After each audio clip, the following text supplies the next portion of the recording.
Um, just a couple of works of introduction. I don't intend walking through my handout. I assume you looked at that and I've suitably confused everybody by what I wrote down. But I will say this, and it's my overall thoughts, is that I did not realize reading the first few chapters that by the time I got to the end of this book, I would be so emotionally involved and connected to what was going on in this book. Because a lot of what's happened in this book are either events that I was there for or events that I was close to through personal, many of them through personal connections.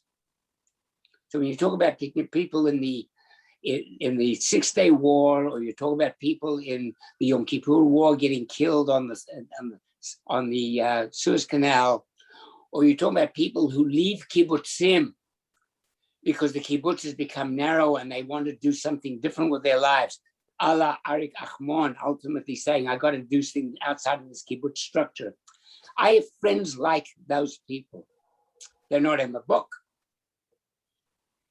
The other thing that I would comment is, if you were in Israel in the early days, not so much recently, the notion of the esteem, the honor attributed to paratroopers, it was like a big deal because paratroopers got these wings on their uniform and they wore a red beret.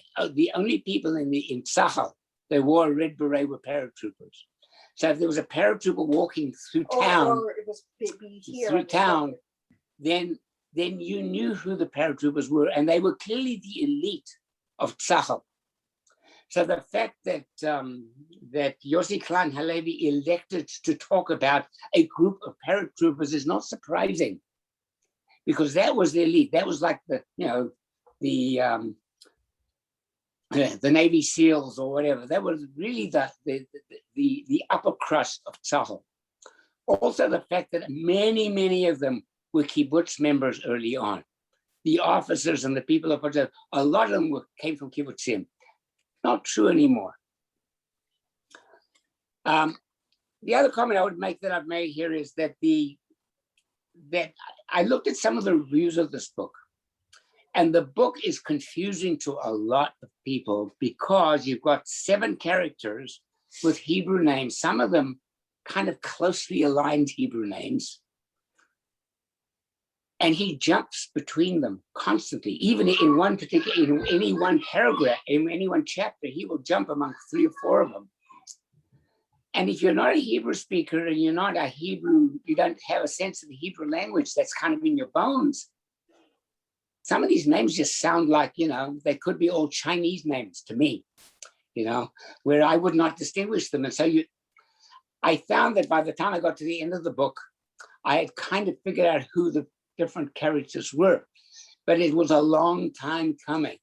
It was one of the difficulties of the book, is the fact that jumping among characters made it hard to follow what was going on and to kind of connect all of the dots together. I made some markings on several pages, and I put P with a page number at places where I thought there were some comments that were important, and Debbie will have the book and maybe we'll read them and maybe we won't. So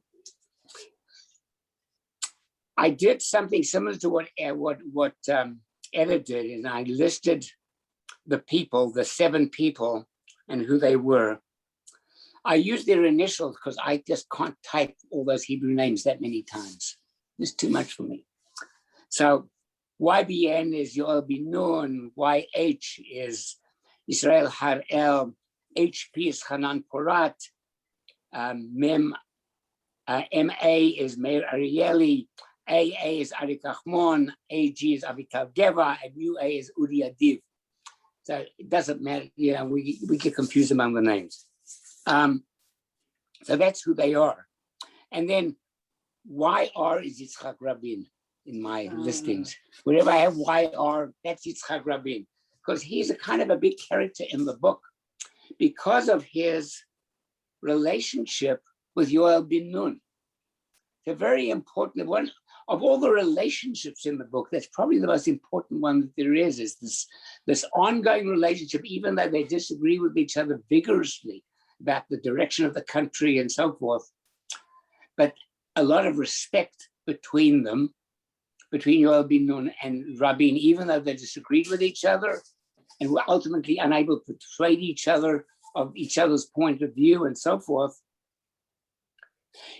You have the sense that if we had these kinds of really deep personal relations, maybe the dialogue in Israel, as you watch this coalition being built today, would be different if people had personal relations like Yoel Ben Nun and Yitzhak Rabin developed, even though they were on different sides of the political fence. So there you have it. So the questions I have are at the bottom, and I invite people to talk about any of the content. I've listed what I see as the major events,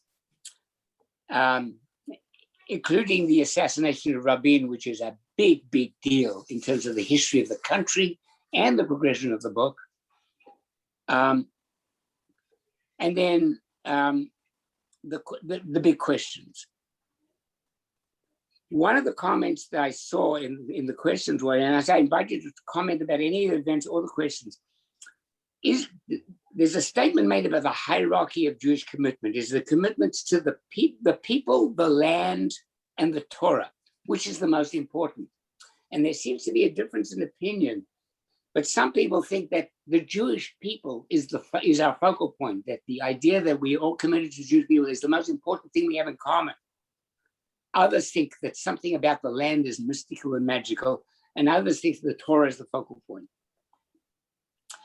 I have another question. Has Israel really recovered from the assassination of Yitzhak Rabin, in our view? Big impact on the book, but I think an ongoing impact. The third point I make in the questions is about the people with utopian ideals or fantasies about what Israel was to be, that were in conflict with each other. And the question is, where are those today? And who's winning and who's losing and what's happening to the Jewish people? The questions raised in the last part of the book that really depressed me, frankly, are the questions we're dealing with right now in spades. So I open it up for discussion. So anybody, Sue has something to say. I think the first and the third question are really one and the same.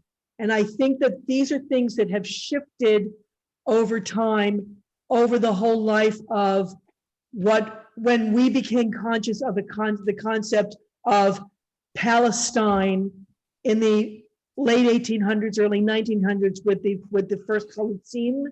And from this, and I think that whole concept has switched.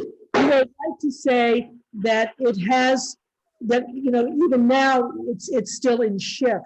But I think that it went from the concept of a people and a people in a land kind of as one, but Torah has sort of overtaken that, I think, in modern times with the rise of the Haredi.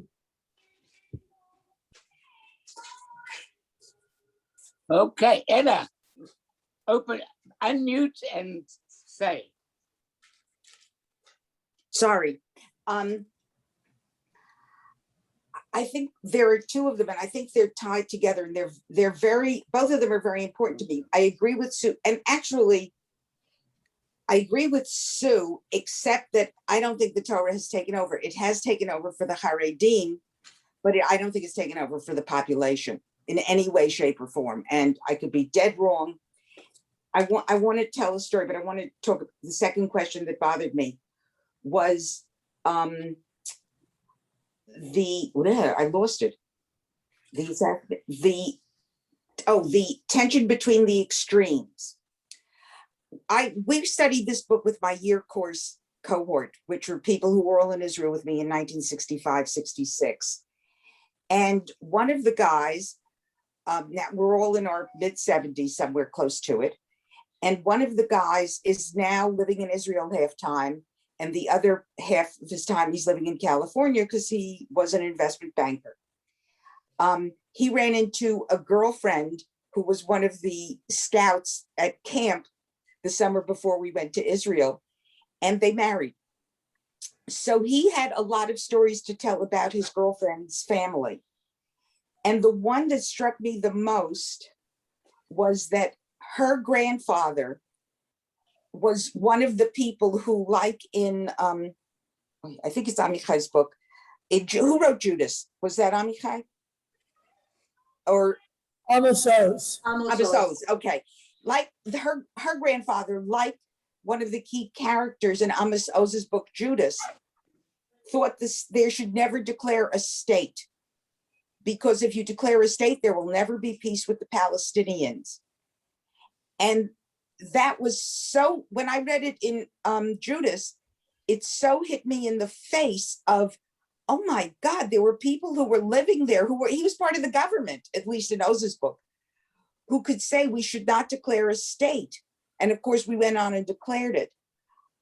So under that situation and under the basic rule of why did we establish the state? It was for the people, so that the people would have both a refuge, and even cultural Zionism was so we would have a cultural focus. And the land, there was plenty of discussion about other places besides the state of it, besides going to the land of Israel. And none of them won because they made what probably was the right decision to want to do this in Israel. But that gave land, I'd say, a second place. And then Torah is, while there may be a very large number of people and a growing number of people, I don't think that's what rules the life of the Israeli public. So just as a comment on the question of the land, you know, the person who believed that the only thing that was important was the people was Herzl, right? Because he was willing to have Uganda or other places. He was an atheist. He didn't believe in the Bible or the Torah or any of that stuff.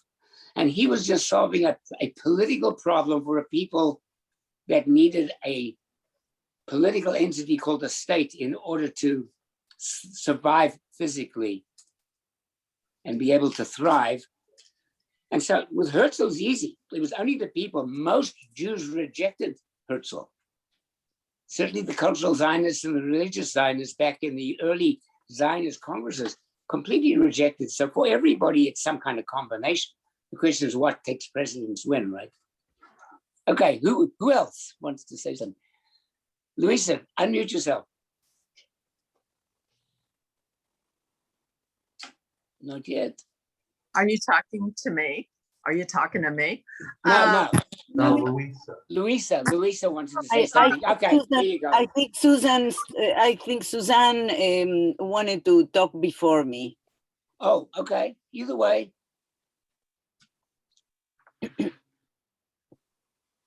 Suzanne, are you there? Okay, so I'll go Oh, first. Luisa. I agree with Sue absolutely, and I still have I wanted to add my perspective from those days because I arrived in Israel in 1968, right after the 6-Day War, and I totally agree with you, Martin, in relation to the attitude of Israel about the paratroopers. They were the Tzankanim, and they were the absolute heroes in those days. There was nobody close to what the Tzankanim had done. And they were regarded the heroes of that war, I think. And also the environment, at least from my perspective, was very secular, very cultural and secular. I think that we need to go back to that because being in America, we are very influenced by this messianism type of culture that has become part of the United States culture in the last 40 years.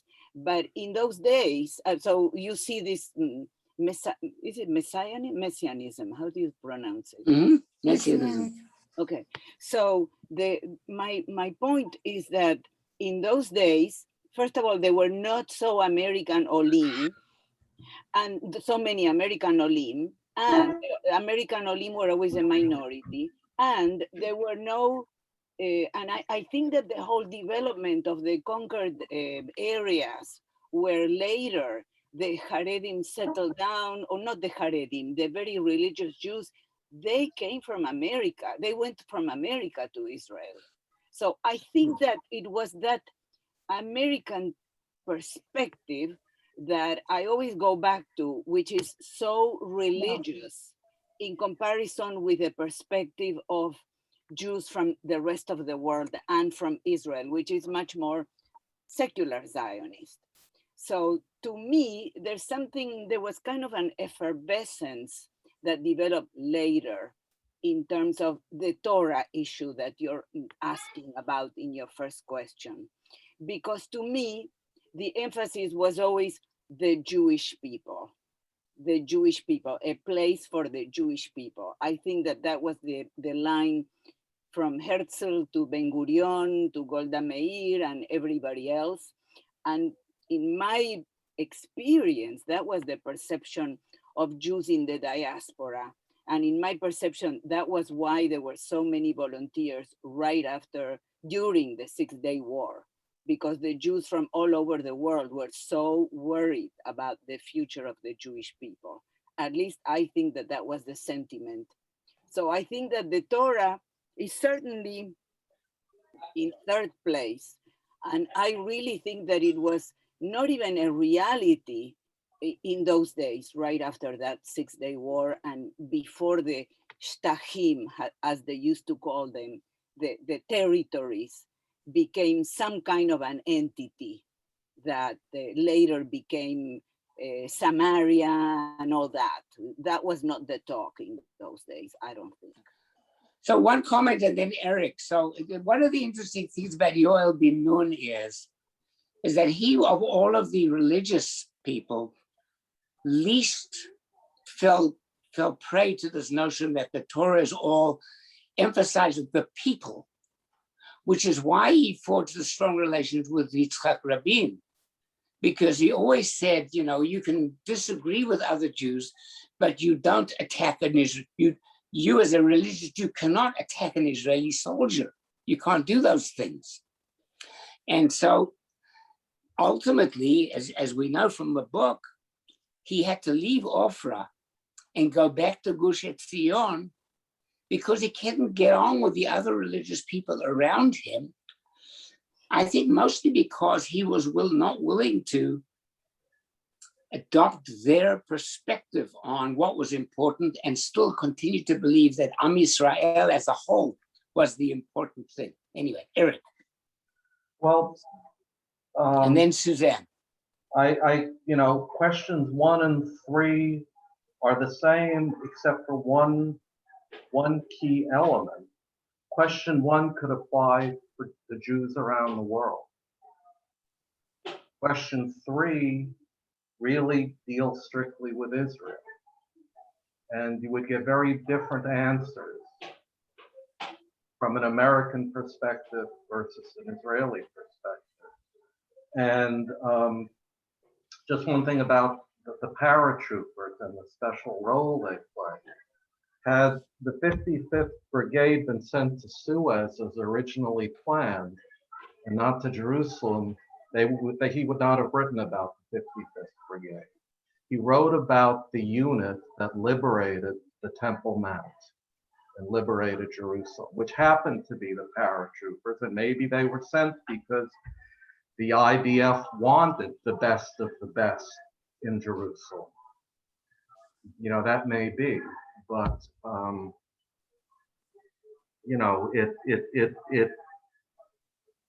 that's why these people are the 55th became the first. Suzanne, you were going to say something, and then Yes, Eric. I am, and it's a totally not quite exactly what people have been talking about, and it may sound simple, but I'm asking, is it possible for an individual to move between the 3 kinds of people you talk about, or have elements of both? I mean, it seems to me that's pretty too much clear cut. And we're talking about an enormously complicated place. Well, well, actually, yeah, actually so. Aaron, So, Well, bringing up, oh, I'm sorry, say, Aaron, do you want to go? yeah. and if then you don't mind. Eric again. Aaron and then Eric again.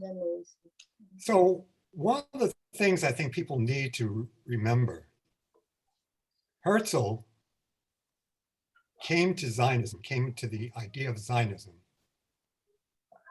as a result of the Dreyfus Affair. He, as an Austrian Jew, originally believed that the Jews were going to make it in Europe, were going to be assimilated, were going to be accepted. And when he came to France to cover the Dreyfus Affair, he saw and was confronted. I mean, he had no illusions that Germany would not accept Jews. But he thought that the Jews had a place in Europe. Jews, remember, were a European people at the time. Most of the Jews in the world lived in Europe. He came to France, he saw. Oops, you're frozen, Aaron. Okay, There and he you go. changed his mind. And he became a Zionist. And he said that the Jews would not be accepted in Europe. The Enlightenment was a sham, and that the only future for the Jews was in a Jewish state. So I think it's really important to understand that right from the very beginning, at least Herzl, even though he was willing to accept the Uganda plan in a pinch, land for him was the primary thing.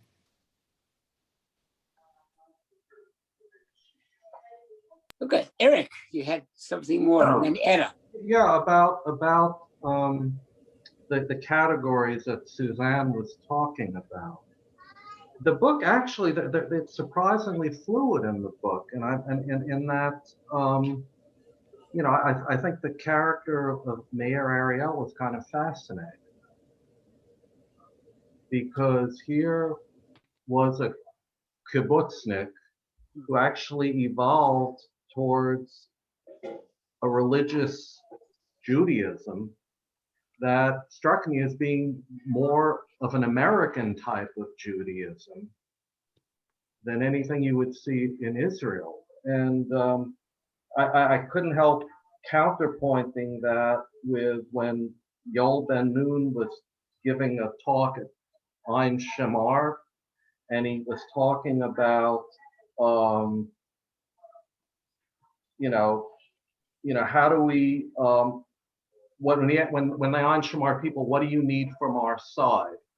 And he said, Yoel said, break the stigma that Judaism belongs to only a certain kind of people. And that was what Meir Ariel was doing. He was basically taking possession of his Jewish inheritance. Ironically enough, not in the way Yoel, you know, would have wanted. I think you all thought that if you became more religious, you would understand the tithes of the land and become kind of, you know, much of the view of, I think, Ben-Nur and Yossi Klein Halevi both had, of a very strong attachment to the land. But here Ariel said, no, I can become religious and have no such attachment to the land, you know, to Judea and Samaria whatsoever. And you know, I thought that, you know, that was a funny kind of you know, juxtaposition there, that you know, reality is more complicated than our categories. Luisa, Yeah, and then Etta. I wanted to add on to all of this in also my personal experience in connection with this. It's very difficult to differentiate between the people, the land, or the Torah. And I think that Israelis, for example, have it also extremely integrated into their psyche. And I'm going to give an example of that. When I was there for a year, in 1968 for the full year, I went as to the Greenberg Institute as part of the group of teachers who had studied Hebrew all our lives in Argentina. And it was something that was sponsored in particular by the Israeli Ministry of Education, because at the end of the year we were tested and we got our diplomas, but for teaching Hebrew and Judaic studies everywhere. But the point that I'm trying to make in connection with that is that every time that there was a holiday, they would take us around the country. We were a group of about 100, mostly from Argentina, but from several other countries as well. The Americans were in a different group. But I remember the guide who used to come to lead all our tours. They took us all over the country. And the most striking thing to me was every time the guide would take us, whether it was to Jericho or the ruins of Megiddo or Bethlehem or Gush Etzion or anywhere, we would get the entire history. And I remember us standing in the valley where the Megiddo area is. And the guide would say, well, here is where I think it was King Saul had the war and so on and so forth. And you could feel the emotion of an Israeli who was clearly secular, but who was also feeling the land, the studies of the Torah and the rest of the Tanakh stories. And I was deeply touched by that, because by the same token, he would take us in Jerusalem to the Davidka and tell us the story of how they defended Jerusalem with the Davidka in the 1948 war with just a few men and a very low functioning weapon, for example. So all the feelings are intertwined. The concept of we as the Jewish people, how they had to fight for the land. And then at the same time, here are I was lucky that I ended up also visiting the tombs of the patriarchs, for example, which now are closed doors to everybody. So the point that I'm trying to make is following up on what you were all saying, that all these things are both intellectual and emotionally intertwined. And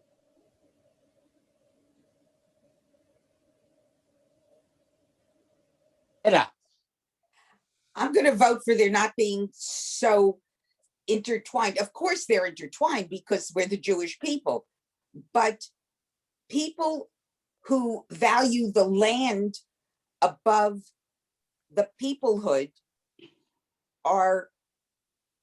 tend to be ones who are reading the Torah and saying we have to have the whole land because the Torah says so.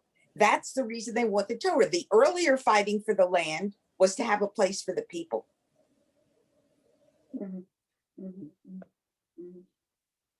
Yeah, Yeah, I have just a comment. Debbie has a comment, and I'm sitting next to her, so I better let her speak. Okay. Well, I think when you determine, what takes precedence, the conflict in the book, the central conflict in the book, where I guess what I felt during the final third is this situation is hurtling toward the assassination of Rabin. And I could see it page after page. It's building, it's coming. When it actually happened all those years ago, it was a complete surprise to me. I was one of those people who was so happy about Oslo, about the peace agreement, about the handshake. This is the most wonderful thing. Peace is within our grasp kind of feeling. And isn't it horrible? We could have had it except for that crazy who assassinated Rabin. Well, he was, I'll leave it to history to decide whether he was crazy, but he certainly was the shock troops of an entire group of people. who had been operating for years, who tried to detonate a bomb at Dome of the Rock, who blew off the legs of the mayors of Arab towns. This had been building, and these were people who, well, okay, there's a little twist here. When Yoel bin Nun says you cannot attack an Israeli soldier, you cannot attack the Israeli government, he's saying the people has decided on a structure, you know, army, government. You can't attack the structure that the people has decided on. And the settlers, because of putting land, well, maybe Torah first, I don't know, but certainly land as the ultimate, felt free to attack other Jews and to attack the state.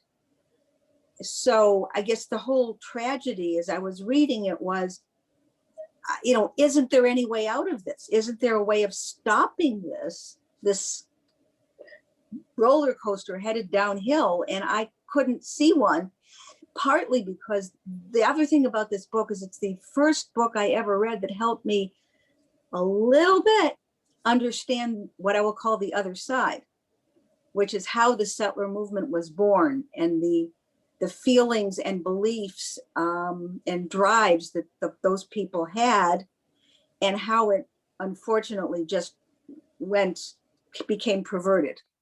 So yeah, I'll make a comment and then Peter. So, you know, in the last few days, because of this thing that happened at Har Meron, there's been a lot of soul searching about Israel and who decides what and how and so on.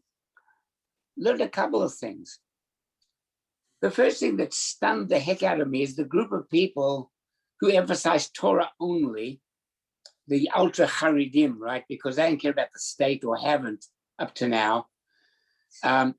There, at the time that Ben Gurion said we're going to allow a certain cadre of people to study Torah and be exempt from the army back in 1948, there's 10,000 yeshiva bochers.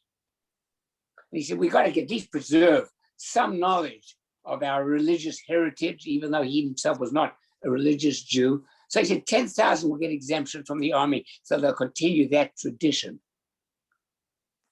There are now, get this, 1 million Haredim. I repeat that, 1 million Haredim whose menfolk do not serve in the Israeli army, who have families of 8, 9, 10, 12 kids, who are beyond the power, the influence of the state of Israel. Because this event largely could not have occurred had you had a functioning police force that had full surveillance and control over large public events like they do in any normal place. They felt they couldn't control those people. So 100,000 people show up and they trample each other to death. But that shows you how things, whatever Yossi Klein Halevi talks about in this book, how much more stark some of the stuff has become. tell about the kicking the girls, these girl soldiers. In this event that happened last week at Mount Meron, there is a unit of Israeli soldiers that are sent to emergency situations to help out, you know, like sending the National Guard in this country. And they are men and women. And these women who are trying to save the lives of people who've been trampled are being spat on because they shouldn't touch a male. I mean, that's how extreme it gets. And you say, we live in it's a very extreme world. The other thing I will say, and then I'm going to turn it over to Peter. I heard the other day a statistic that astounded me. There are right now about 500 attacks on Palestinians in the West Bank by Jews every year, which means that if you take Shabbat out of it, because they don't do these things on Shabbos, it's about 2 a day. So anyway, Peter. Before Peter, Ed has had his hand up for a while. Oh, And then Sandra. okay, sure. Okay. Okay, I'm gonna go back to your comment about rabbins being killed. Up until that point, maybe I was naive, but I had seen the ultra Orthodox. I grew up in an area of ultra Orthodox. I taught at the Satmar school for a year. And for again, my naivety, I thought that this was only in this small sect of the Jewish population. And all of a sudden, I realized with his assassination that what to me, I call this virus of extreme religion has really entered the Israeli psyche. You know, I didn't think Likud was, they were right wing, but big deal. But the assassination, to me, said that the zealots from yesteryears, that were killing Jews so they wouldn't get out of Jerusalem or surrender during the Roman siege, are alive and well now. And that was a profound shock to me. Let it. I'm here. I think Sandra was next, right, Sue? Yeah. And then Peter. Peter and then Sandra. Peter and then Sandra. Peter and then Sandra. There's, I have relatively little sympathy for the Haredi, but there is always the tension between law and things that are above law. I mean, when we talk about, let's say, the returned slave law, where, in the 1850s, it was against you were required by the law of the land to return a slave to their owner. So there's always the tension between laws and things that answer to a higher law. And so for the Haredi, there is a higher law that says that there's God's law and there's man's law, and God's law says we get Samaria and Judea. So I don't really, I think of them as fanatics, but having said that, there's an internal logic to it.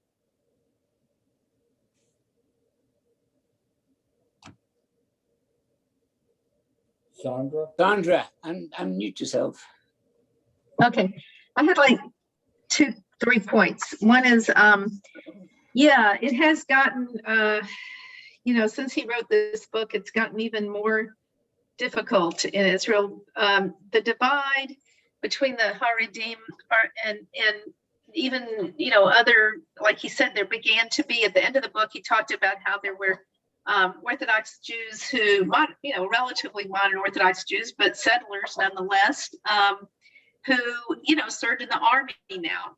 And if you remember, like, what was it, a year and a half ago? I don't know, the pandemic has my mind kind of mixed up because of the timeline. But remember when all these Haredim that were now supposed to be required to do some kind of Shirut Leumi, some kind of service to the country, even if it wasn't a weapon type of army service.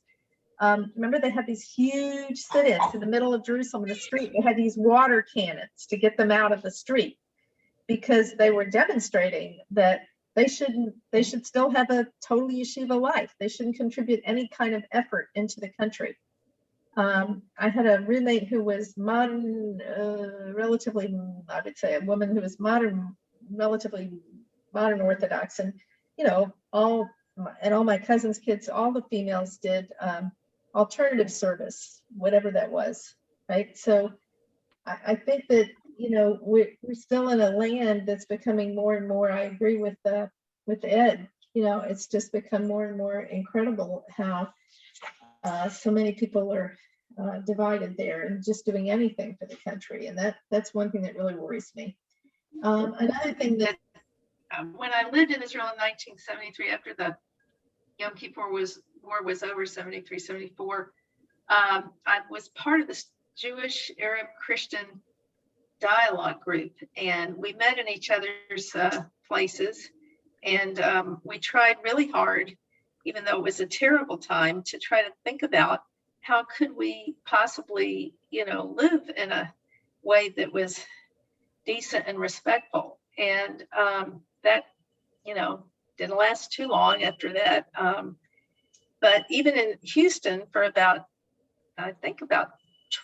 10 or 11 years, I belonged to a Arab Jewish Christian dialogue group about Israel.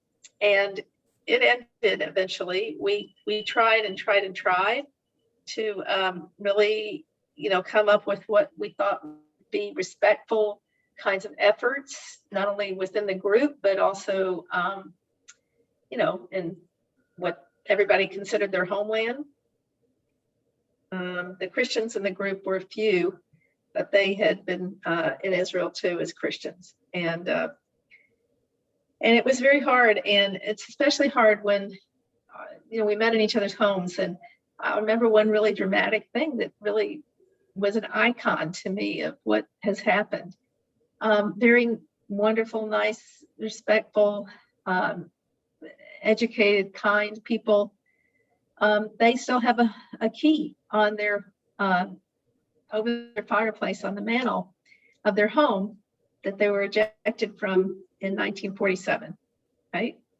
And their kids, and they still expect to go back. That home is their home. And so that's a pretty extreme thing that they lived in Jaffa and Jaffa.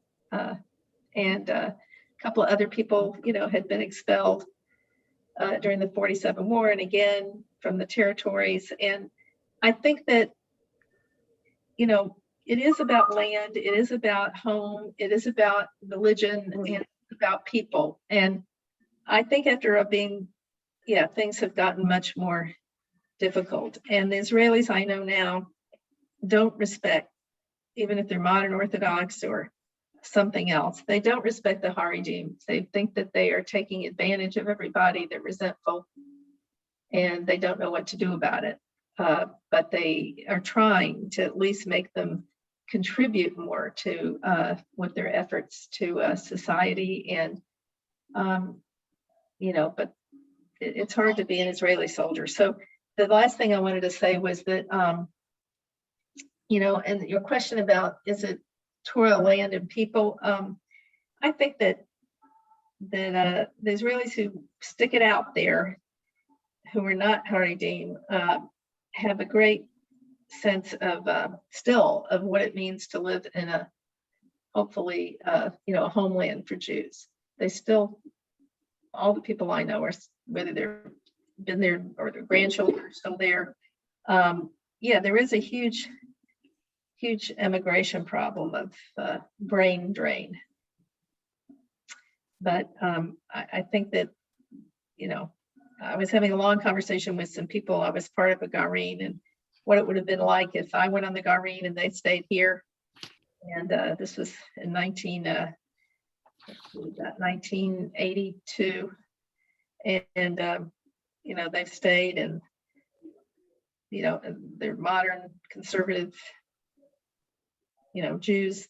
And, they also feel like they're losing lots of this generation because they don't have the same Zionist ideals that they had in the last 4 generations.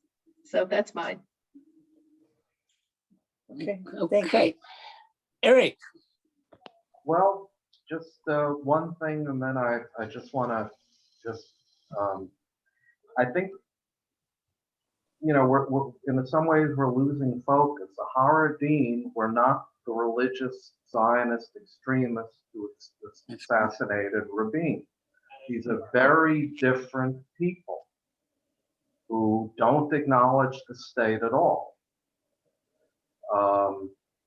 you know, it's weird. There's an Arab equivalent now, this Ram Party, that basically is there. Okay, we don't really acknowledge the state, but we want to get what benefits we can for our people.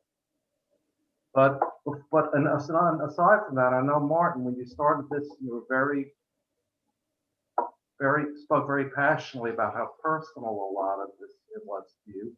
And before we run out of time, I wanted to give you a chance to talk about it. Oh, okay, Is there somebody else? sure. Anybody else want to speak? Just wave if you still have something to say before I end off with a couple of comments. Luis has got something to say. I have a question because I remember that in those days, those early days, because later I went to the Hebrew University, there was always this talk about what to do about the territories that were over that green line. For some reason, I always remember Moshe Dayan and conversations about that green line. So because of the fact that I think that for a very long time, that green line was, over the green line, the territories were kind of no man's land or nothing was happening there. And somehow, I think the settler movement crept into that land. So I don't have a particular memory or knowledge, or certainly because later I was no longer in Israel. But my question to you is, who started residing in those lands? I know that the government encouraged a little bit of that, but who really became the huge force, or how did that huge force become so powerful? So let me make a couple of comments and then I can flip through a couple of my other comments before we end. So it started off with Gush Emunim, right? Gush Emunim took its name from Gush Etzion. Gush Etzion was an area near Jerusalem that was actually taken by the Arabs in 48. So there's a lot of emotion associated with the fact that that was the piece that was supposed to be part of Israel that never was. But it expanded from there. So this evolving passion for conquering, occupying more of the land started from Gush Emunim, but spread outwards. That was not the Zionist ideal was never that we'd have it all necessarily. There were some who believed in more or some less, but they even applied it to the northern part of Sinai at one point, which really is not part of Canaan. When the Lebanese war conflict occurred in 82, they wanted to apply to southern Lebanon, which was also part of historic Eretz Israel and so forth. So this idea that if we can get hold of more parts of Eretz Israel became a more important factor. But let's talk about a couple of things. I mean, the shock of the Lebanese war was that, Arik Sharon said, we're going to use this as a pretext for going to Beirut. We're going to change the government in Beirut. Thank God Israel did not do that, because we know what happened when the United States decided we're going to Baghdad. Big bloody mess, right? And had Israel gone to Beirut, it would have been an equal big bloody mess if they tried to occupy a foreign capital. Next point, I talk about the kibbutz in transition. I had a lot of friends who were part of what Sandra called a Garin, a nucleus of people who went to live on kibbutz together. They went to kibbutz Yisrael in the Galilee. All these debates about should kids live in a children's house or should they live at home with their parents were very active at that time. All of these more modern kibbutzim or more progressive went that way. The next question was, should we have industry as opposed to just farming? And a lot of the successful kibbutzim have very successful industry. And then the last phase of that was, why do we need to do the farming? We've got all these smart people. Why don't we hire farmers to till the land, to do the actual farm work, Arab labor, and we'll just live here because it's a nice place to live. And that's where the kibbutzim are today. The places exist with the names, But the way they operate is not as the kibbutz of Jewish pioneers tilling the soil, living on the land. That does not exist anymore. The story of Arik Achmon leaving the kibbutz and becoming the head of Arkia ultimately, and then a business consultant, is my friend Noam that I spoke to last week. My friend Noam was running a factory on Kibbutz Yisrael and asked the kibbutz for permission to go to Tel Aviv University and do an MBA. And at one of these famous meetings on a Saturday night, the general meeting of the kibbutz, they turned him down. So Noam said, the heck with you. And instead of going to Tel Aviv University, he went to Stanford and did an MBA. And now he is a venture capitalist in Israel. He does medical startups. And you all know that Israel has a lot going on in the medical device field and so forth. That's what my friend Noam does today. So from kibbutznik to venture capitalist, a best friend has done that. The question of the Baruch Goldstein, what struck me, what hit me really hard about the Baruch Goldstein massacre, that here's a guy who's an American doctor, right, in Israel, and he goes in on Purim and celebrates Purim by killing 29 people. And then Hanan Porat, even though he realized that this was a heinous act, feels absolutely required to say Chag Sameach to him on Purim. It's like, blew my mind, frankly. You know, the guy has just killed 29 people, but he deserves a Chag Sameach anyway. I didn't say it to Baruch Goldstein. Well, Baruch Goldstein was dead. Mota Gur has a prominent place in the book. My association with Mota Gur is very interesting. I was a counselor at the summer science camp at the Weizmann Institute, and we had kids from the States and from Europe. And after the Yom Kippur War, I came to the States and I went to visit with one of the kids, invited me to their house, and her mother was a cousin of Mota Gur. And this woman in Los Angeles, every second word was Mota this and Mota that and Mota the other. They were absolutely infatuated with Mota Gur. So from that, I got Mota Gur was quite a guy and ultimately didn't fulfill all of his potential. With the assassination of Rabin, there are two contrasting images about the assassination of Rabin. One is he deserves to be killed because he's a rodef. Rodef is the Hebrew word for a pursuer, like an assassin. So it's the word used, by the way, which will shock people, for a fetus that is endangering the life of a mother is also called a rodef, which is why abortion is legal in Judaism, because you're allowed to kill a rodef. So the word rodef is used in the contrasting view is Bill Clinton's speech at the funeral of Rabin, where he used the word shalom chaver. You know, and the way he pronounced it as a Southerner. But this notion of Rabin as a rodef, an ugly person that deserves to die because of what he's done, in contrast to a lot of people who see him as Shalom Chaver, our friend, the friend you want to greet warmly, which is what Clinton expressed at his funeral. And then the last point I put here is the failure of Camp David. I've been to any number of talks by, what's the guy's name? Who was at Camp David, the Jewish negotiator? Michael. No, not Michael. It'll come to me. Who talked about how close they were and how— Ross? Oh, you mean Dennis yeah, Ross? Dennis Ross, how close they were that ultimately Arafat could not bring himself to kind of take that final step, which is really one of the reasons why we're in the mess we are today. I mean, it comes down to individuals who do or do not do at the right moment in history, I think really makes a difference to history. Yes.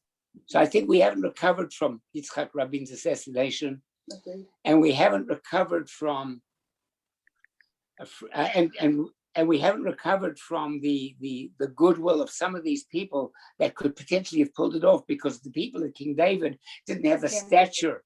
At Camp David did not have the stature of Rabin to actually pull this off. So anyway, there we have it. In the last question, I had optimistic, pessimistic. I am absolutely pessimistic, frankly. I've certainly come to the conclusion that in my lifetime, things are not going to improve appreciably. The conflict will continue. That's where I am. Yeah. Anybody else want to say anything at this point? It's 2:58. It's 2:58, so it's 1:58. So we've got 2 more minutes for anybody for a final comment that anybody else wants to make. Louisa, go ahead. Unmute. So I want to add one note of optimism to what you just said. Good. I just saw an amazing video about the new museum of Tel Aviv, the Museum of the Jewish People. I don't know if you're aware of it, which is called ANU, and which encompasses absolutely every aspect of Judaism.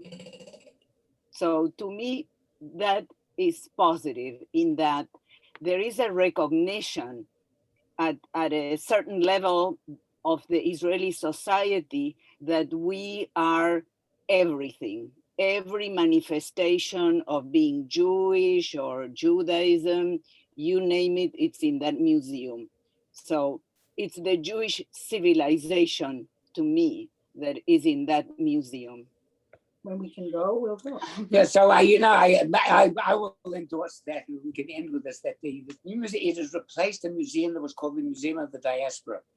Right. The Museum of the Diaspora was a museum that talked about every Jewish community around the world, and it kind of went up like the Guggenheim and ended off with Israel. In other words, all the rest doesn't mean anything. The only thing that matters is we ultimately created Israel.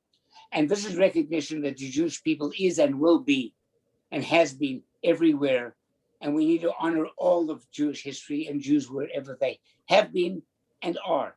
So yeah, I think it's hopeful. And I will certainly, next time we go to Israel, when we can get there, go to this new museum. It looks like it's going to be a terrific place to visit. So that's it. Sue, you want to? Suzanne, you have the last word. Oh, Suzanne. Oh my goodness, actually what I was going to say is no longer relevant. Okay.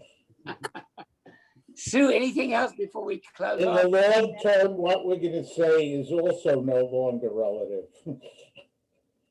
Right. Right. Okie doke. So our next book, which we will start. And then first of all, thank you very much, Martin, for a great talk from this, for, ending us well from this, maybe not on the most optimistic note, but that's what it is to be us. Our next book will be Dangerous Religious Ideas, The Deep Roots of Self-Critical Faith in Judaism, Christianity, and Islam by Rachel Mikva. And that will be on Saturday, June 12th at 1 p.m. via Zoom. And next Saturday, Sarah Norris continues her talk about the Cairo Geniza. So that. I went to the talk with Rachel Mikva. She's fabulous. Very smart. Very smart. Good. Lots of good stuff to say. I will try to find the link from JTS because they did record her conversation so that you have a chance to listen to her. It was quite good. What did she talk about? We talked about the book. About the book. Okay. And what was this, recently? Yeah, a couple of weeks ago. A couple of weeks ago. Wow, I'm sorry I missed it. Okay, folks. Ed, Thank you. Ed? Does anybody know why Rabbi Gelman is moving to the J to teach? No, but I intend at some point in the next few weeks to call Robert Levy, who's the president of UOS, whom I know quite well, because he used to work for Exxon and he used to be at Bris Shalom, to ask him what the hell's going on. Is JCC is UOS hiring someone new? They They're said gonna by have to. 2022. In 22, yeah, they said in 22. Yeah, he may be doing it part-time until they find Yeah, I bet somebody he'll be else. involved to some extent. Yeah, But yeah, he's taken over the Jill Levy, Samantha Safran position. right. Are they leaving? Jonathan Pass, Jill. Yeah, Samantha's moving to Boston.